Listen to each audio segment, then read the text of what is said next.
What does it mean to be alive? To want? To love?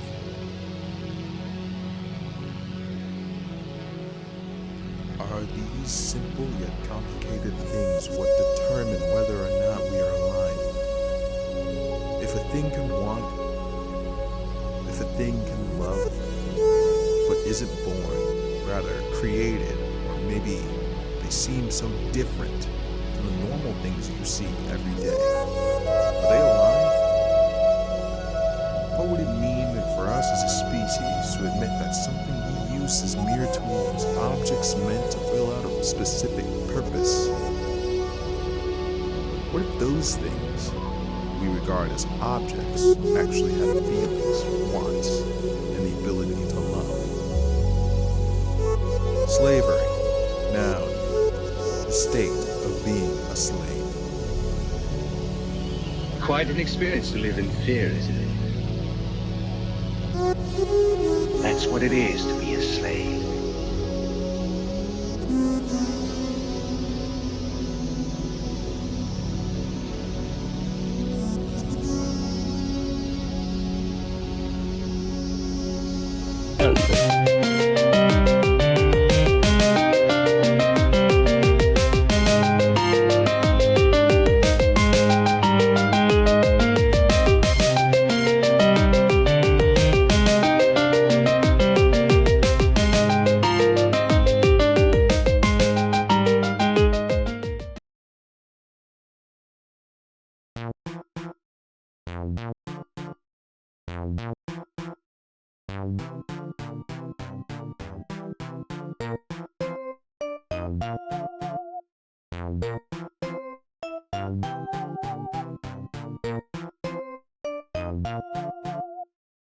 Hi, hello, how are you? My name is Bob, and I will be your narrator today. This is a documentary of sorts. You see, unlike most documentaries, what we are documenting today is not the life or experience of one person, but the reactions of 3 different people. Today I present you, dear viewer, a chance to voyeur as we watch people watch clips from one of the most influential movies in cinema that, sadly, not many people have ever seen or heard of. This documentary is about Blade Runner, the 1982 sci-fi action movie starring Harrison Ford and written and directed by the great Ridley Scott. It is not about these 3 young people I have interviewed. What is your name? My name is James Jackson. Please introduce yourself. Hi, I'm Kaylee Nathan. I'm ready, you're ready, we ready. It's recording. Hi, can you tell us your name?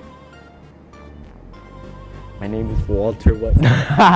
You can just cut this out. Hi, can you please tell us your name? My name is Angel. These 3 are merely our test subjects, random students I've pulled from class. They really only have one thing in common. Have you ever seen the movie Blade Runner? No, not a day in my life. You ever heard of it? Once, in a comedy video. I have never seen Blade Runner before. Yes, I have. Wait, you said Blade Runner? No. I thought you said Maze Runner for a second. Okay. None of them have seen Blade Runner. You might wonder, dear viewer, what significance this holds. Why does it matter that these 3 kids have never seen that one sci-fi movie starring Harrison Ford? Well, let me tell you, it is detrimental to society as we know it. Youth today are as influential as ever with things like TikTok, YouTube, and Instagram, and honestly, adults are even worse with their stupid inferior apps like Facebook, Twitter, and Instagram. Is Twitter even mainstream anymore? And look at its user data. How could we call this trending when it's all based on a fraction of our total population and is currently being run by Elon Musk? Sorry. My point is, people watch things today with their eyes and ears open. The current generation is here, and they're willing to listen to reason. Maybe in a few generations, we can finally all agree that the Nazis were wrong and bad. Hell, I'll just take a simple global understanding that just because you aren't a white blonde man doesn't mean you're dangerous. But how could we subtly push this message to all those rich old white people and other out-of-touch folks? I mean, who listens? If only there was one genre, known for hinting at political issues without directly stating them. Oh wait, there is! Cyberpunk is a subgenre of science fiction in a dystopian futuristic setting that tends to focus on a combination of low life and high tech, featuring futuristic technological and scientific achievements, such as artificial intelligence and cybernetics, juxtaposed with societal collapse, dystopia, or decay. Translation, basically what we all think the future is. Corporations rule the earth, Japan is the president of the world, and racism, segregation, and demoralization are still very much a thing. It's all very political without going too hard on the commentary. I decided to introduce our little guinea pigs into this genre slowly by showing them the trailer to Blade Runner, and it went, just watch.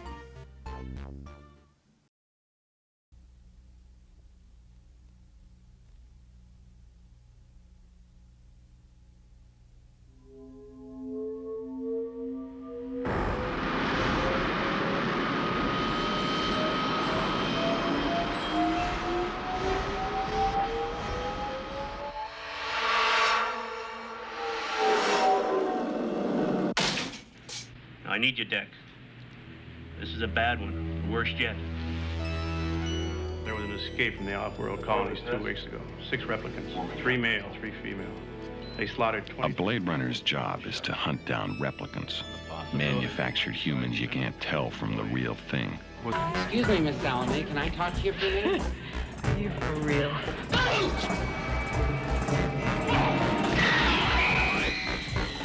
He's a damn one-man slaughterhouse. I'm going home.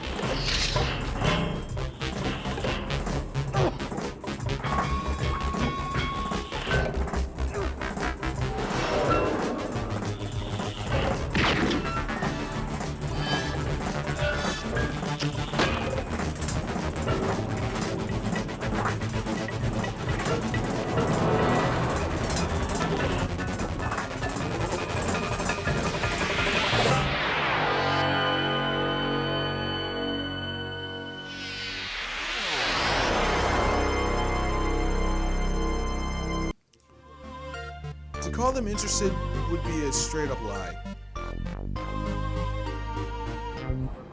what do you think of the trailer? It was alright.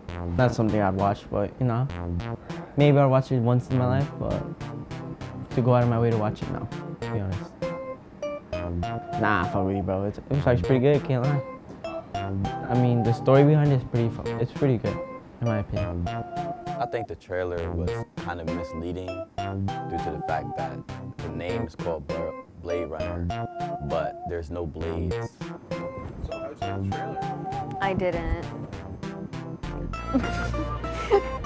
I didn't like it. I didn't understand anything that was going on, and it was kind of boring to me.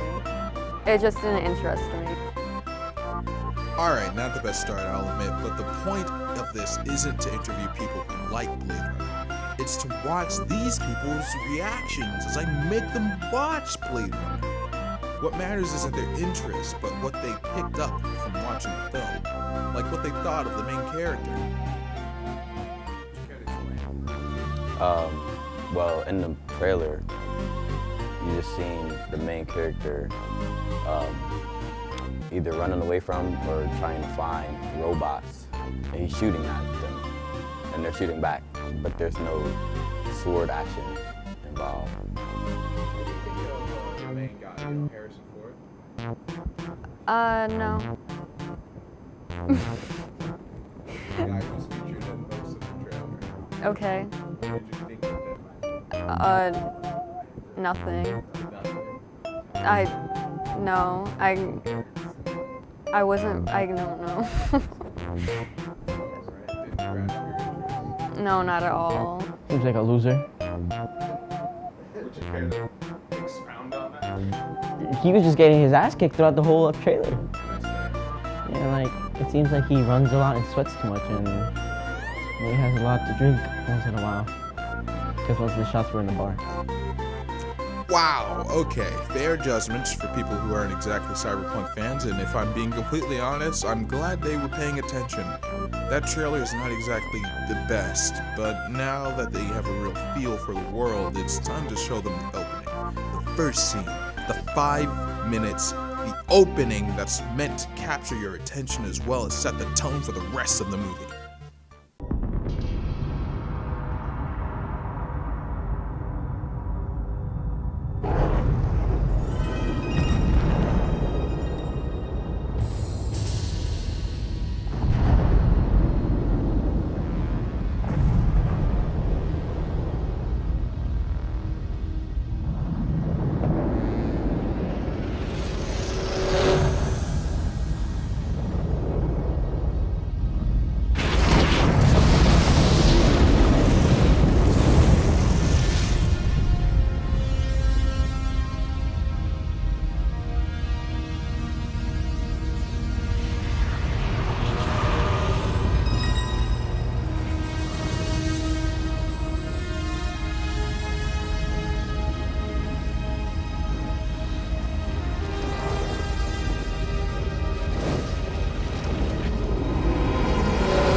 Care if I talk? I get kind of nervous when I take tests. Just please don't move. I'm sorry. I already had an IQ test this year. I don't think I've ever had one of Reaction these. time is a factor in this, so please pay attention. You're in a desert, walking along in the sand when all of a sudden... Is this the test now? Yes, you're in a desert, walking along in the sand when all of a sudden you look What one? down. What? What desert? Doesn't make any difference what desert. It's completely hypothetical. But how come I'd be there? Maybe you're fed up. Maybe you want to be by yourself. Who knows? You look down and you see a tortoise, Leon. It's crawling towards you. Tortoise? What's that? You know what a turtle is? Of course. Same thing. I've never seen a turtle. But I understand what you mean. You reach down, you flip the tortoise over on its back, Leon. Do you make up these questions, Mr. Holden? Or do they write them down for you? The tortoise lays on its back, its belly baking in the hot sun, beating its legs, trying to turn itself over, but it can't. Not without your help. But you're not helping. What do you mean I'm not helping? I mean you're not helping. Why is that, Leon? Describe in single words. Only the good things that come into your mind. About your mother?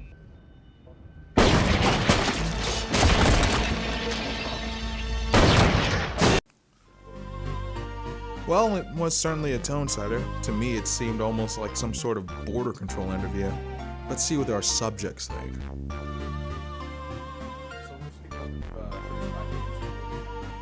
I think leading up to the end, it was pretty boring and it lacked context, but at the end, it was more exciting and surprising, to be honest. Would you say you could relate the interrogation or the test to something like border control? I think in some aspects, yeah, because the robots want what they can't have, and in border control, you got hundreds of people who are trying to get something that they're obviously being refused. I didn't really like it. No. I also didn't really understand what was going on. Sure. I then proceeded to explain.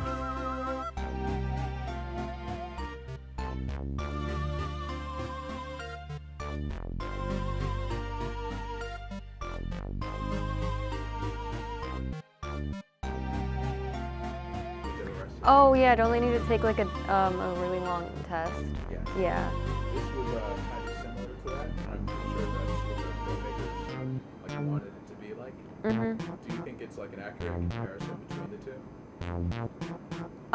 I didn't really hear what was going on. Huh. Well, like I said before, no input is still good input. The fact that Kaylee remained confused says a lot about why people probably haven't watched Blade Runner. It is at its very heart a detective flick, not an action film like IMDb would have you believe. This might be what is misleading so many viewers from actually sitting down and giving their full attention. I mean, even James initially believed that this movie was either Maze Runner or a movie about a guy with a sword, and honestly, I can't blame him. The name coupled with that mess of a trailer, it's no wonder people don't know what this film is really about. It might seem like some action flick with Harrison Ford in it, but upon viewing it, it becomes clear that the action isn't important. The focus is entirely on the themes and the questions the premise presents. In order to get this message across clearly, I decided to show our little test subjects the amazing ending that Blade Runner is known for. The ending that made this film more than an impressive looking detective flick. I'll let it speak for itself.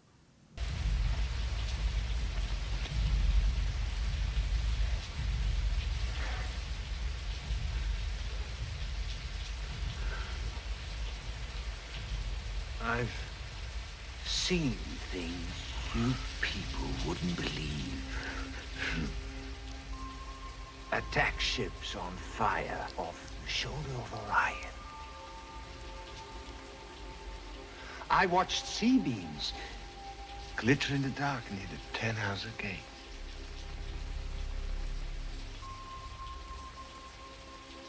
All those moments will be lost in time, like tears in rain. Time to die.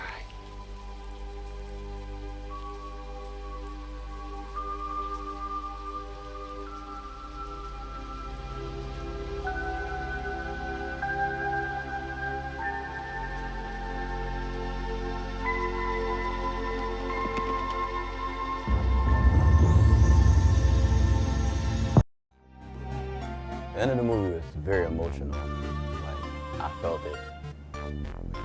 I enjoyed the personification. I didn't understand. Would you like me to explain? Yes, please explain. So, the guy who died was a replicant. Wait, the guy that had the blue on him? The guy who was naked and was covered in red, yeah. Okay. He's a replicant. And then the other guy that had like blood on him? That's Deckard, that's the main character. Okay. It's on the trailer.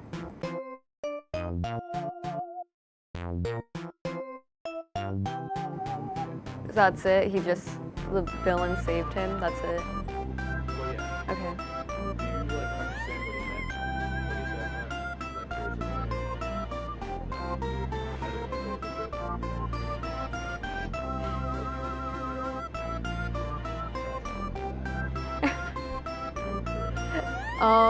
When he was giving his like whole speech? Yes. Oh. Like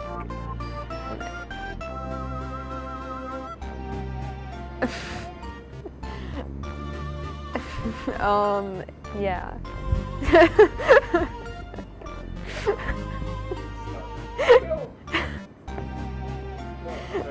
You didn't ask the question. I did ask the question. I asked what you thought of it. Did you understand it? Not at all? Or yes, you did? Could you, like, tell me? Could you, like, describe it for me in your words? Can you... So... He was saying that, like... No, I don't know. Okay. Just summarize what happened. Summarize what happened. Yeah.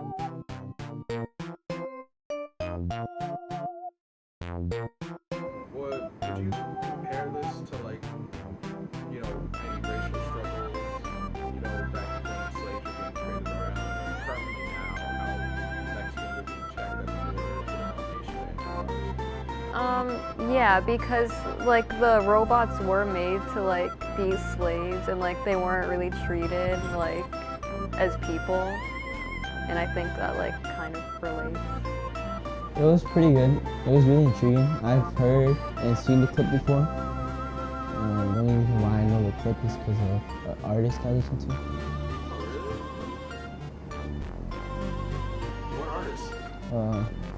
Her name is really like appropriate, but she goes by Sewer Slut on any platform that you can hear her music. Sewer Slut? Sewer Slut, yeah, but with a V for the U.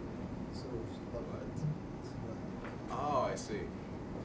She used to go by Love Junko, that girl who killed her classmate in Japan with a box cutter. Have you ever heard it? No, that seems very. Her name was Javunko or Junko. Shit. Cut that out. Anyway, moving on. These kids. The point is they get it. They understand what it meant from the context I gave them. But in case you do not, dear viewer, I will explain. This scene is at the end of the movie. The climax. Deckard beat the bad guys, faced their leader, and through pure luck survived. Standard action flick. However, instead of having our hero kill the big bad after saying some cheesy one-liner, we get an emotional heart-to-heart between who we believed was the antagonist and who we believe was the hero. But after hearing the antagonist's speech, you come to realize, wait, you're on the wrong side here? I mean, yeah, the main guy killed some people, but in all honesty, Deckard's kill count is twice as high, and that's just from the replicants we've seen him kill. What was the bad guy's evil plan anyway? To survive?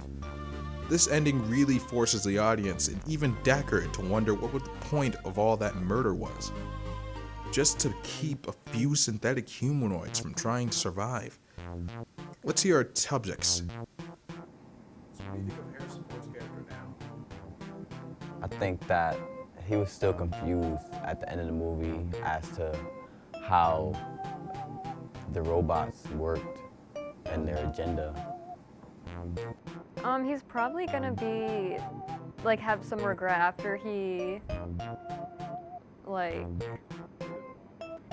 killed them all and then got to talk with him in the end. Like he probably regrets it. Yeah. The robot? The humanoid, right? The main character? I mean, there's not really much to him besides like he was just getting beaten around like in the trailer. So it kind of leads onto his character. Yeah. They all clearly understand who is and isn't in the wrong after seeing this one scene. But what if I throw in a little bit of information? Information that totally changes the message of the movie. From unjustified cop kills immigrants to something that says more about our society than Deckard as a character. What if?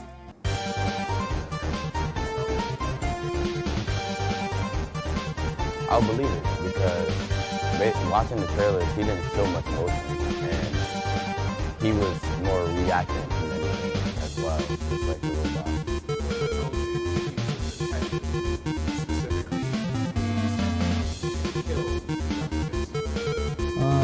That was explained already in the trailer.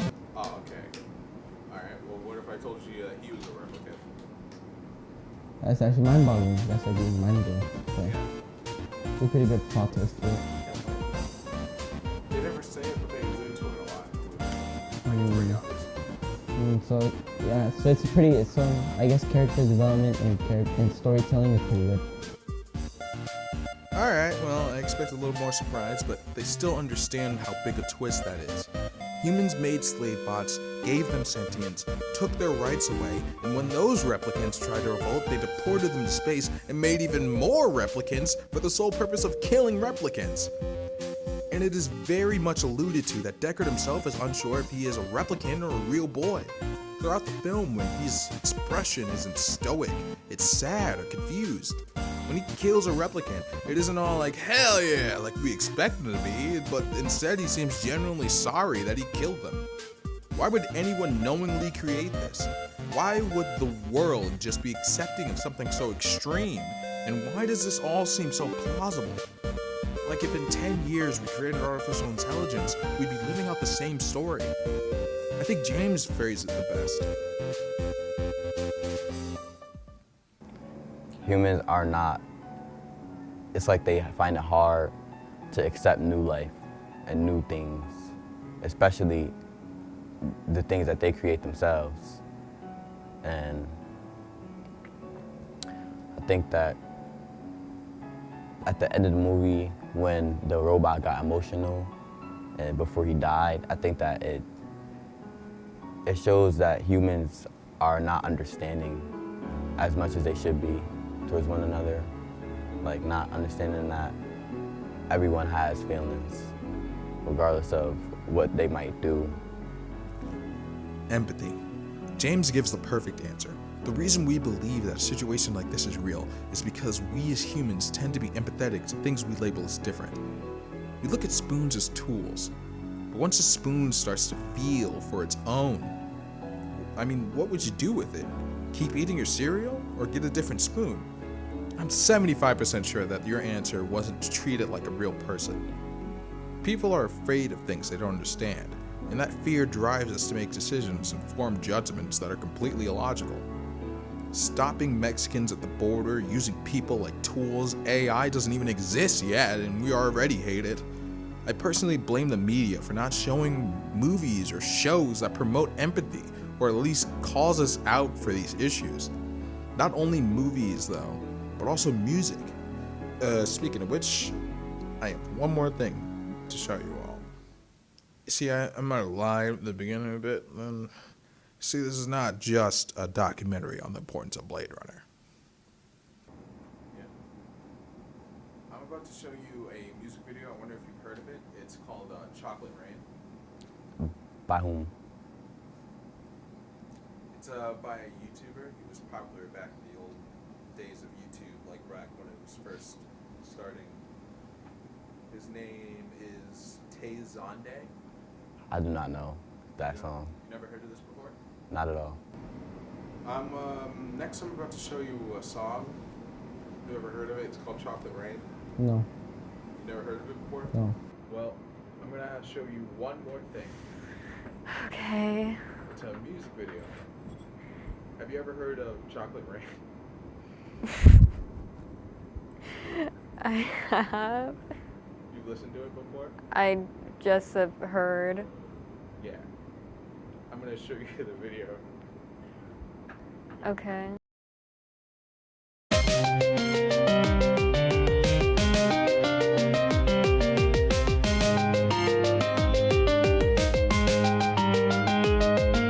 Chocolate rain.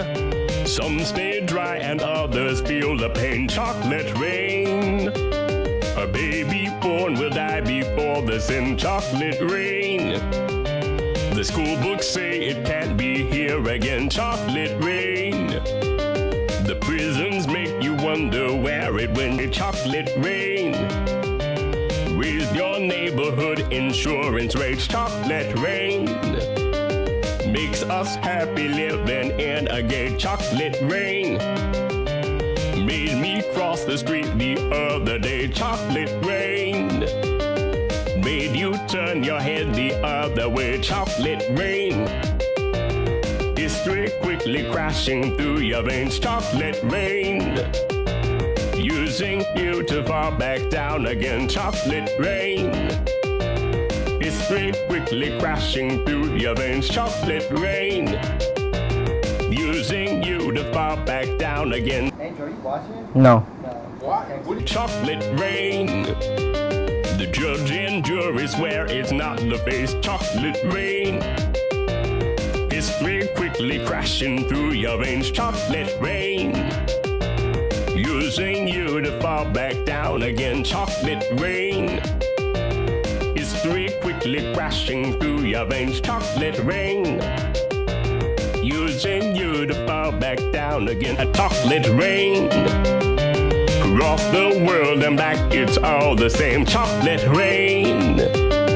Angels cry and shake their heads in shame. Chocolate rain. Lifts the ark of paradise and sends chocolate rain. Which part do you think you're living in? Chocolate rain. More than marching, more than passing law. Chocolate rain. Remake how we got to where we are. Chocolate rain. History quickly crashing through your veins. Chocolate rain. Using you to fall back down again. Chocolate rain.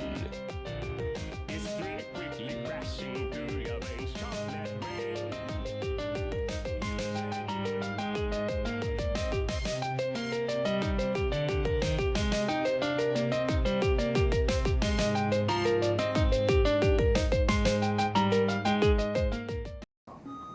I think the song had a great message, but it sounded horrible.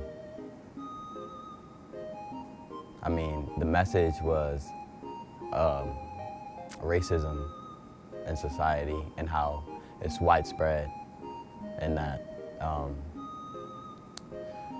it's looked at as though it's only a part of history and not occurring now. So, what did you think of the music video? Fire. You can be completely honest. Yeah, it was okay. It was okay. He put his heart into it, and that's all that matters. It was something you don't usually hear. It's a bit repetitive, but I guess it has a bigger meaning to what it sounds. Did you get the meaning at all? I mean, he does talk about like crimes and stuff like that, and then he like he says a couple of lyrics and then he says chocolate rain again. So maybe something about like an ethnic group or like a race or something like that. Okay, hear me out.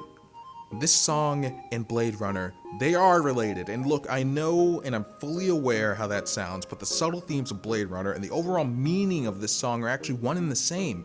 Not only that, but they're both equally relevant to the world today. Every day there are still crimes that are extremely unjustified, that we justify by thinking of it like it's human nature. It is not human nature to be inherently cruel and prejudiced, or at least it doesn't have to be. And the only way to change the general public's minds is with media that actually promotes addressing the issue. But don't just hear from me. Yeah, I think that these movies, this movie and this song should for sure be promoted by the media because they go along with what's happening right now in society. Racism and social exclusivity and all types of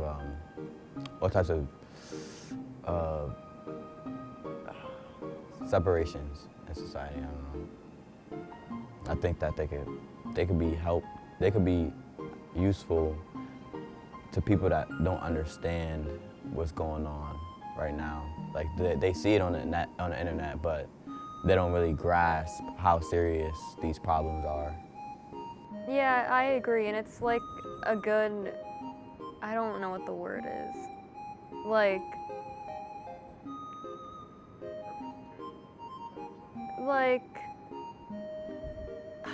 I don't know what the word is, but you know what I'm talking. You know you know? Yeah.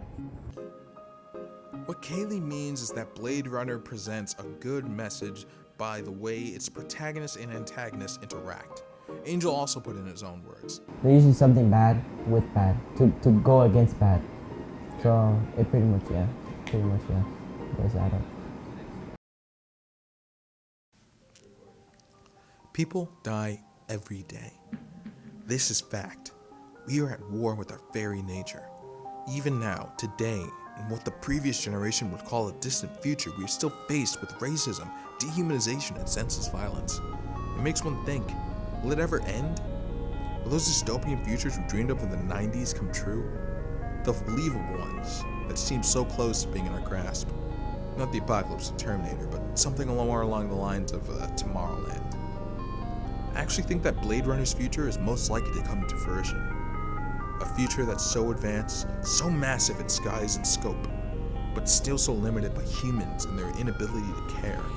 Because that's the issue. We do not care. That's why we need movies like Blade Runners to show us, and songs like Chocolate Rain to tell us.